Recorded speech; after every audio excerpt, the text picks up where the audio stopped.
Time management. How to create a project plan and use your time effectively. So you've had induction week with all your parties and socialising.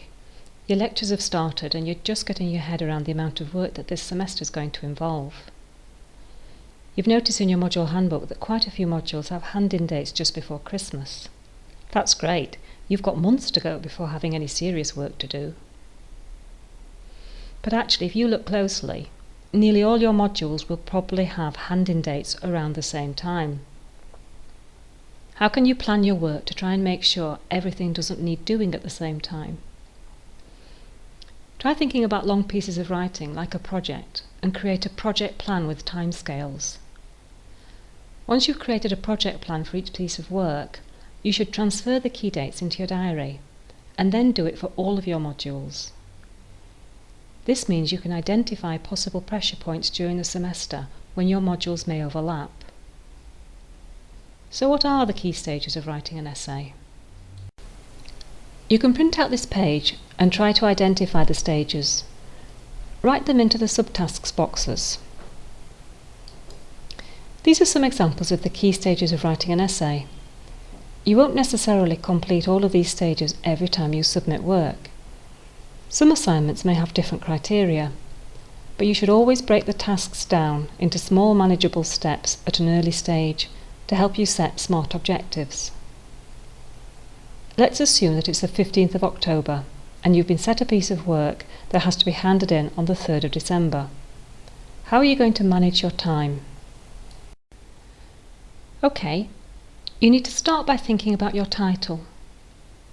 Analyse it and try to understand what the tutors are looking for. That shouldn't take long. You can think about it over the weekend and be ready to move on by Monday. Start planning. What does this mean? It means start thinking about the things you already know about the subject and which bits are relevant to the way you plan to answer the essay. You need to start sketching out notes and creating lists or mind maps, going through your lecture notes and consolidating the learning that you already got to help you decide where the gaps are in your knowledge. This is the stage where you draft out a project plan and set timescales. This will probably take a couple of days to do. So now we're on to the 20th of October. The section about finding and using the resources is probably the one that takes the longest. You won't do it all at the same time. You may organise an afternoon just for information searching and then find they haven't got all the books, so you need to order them. When you read one book, you may see a useful reference to another one which you have to go back for. Searching for journal articles and using online catalogues can take longer than you think. If we give a couple of days for searching and waiting for ordered books, we're probably into our second week now. This next section is one of the most time-consuming, and yet it's the stage many students really enjoy. Sitting curled up with a few interesting books or journal abstracts, reading, making notes, and wondering how you're going to organise everything. You'll probably take a couple of weeks over this. You should. Don't forget, you're supposed to be reading for a degree. The planning stage is crucial. You'll go back to the ideas that you had when you were first thinking about your writing and change them or add to them. Sketching out a mind map of your ideas and thoughts will help you see how your argument is developing. And most importantly, it will help you establish links in your thoughts.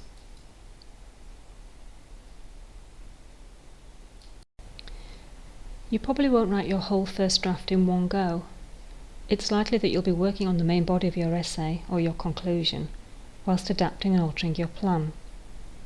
It's an iterative, developmental process, where one idea can feed into another and change the way your introduction or conclusion is going.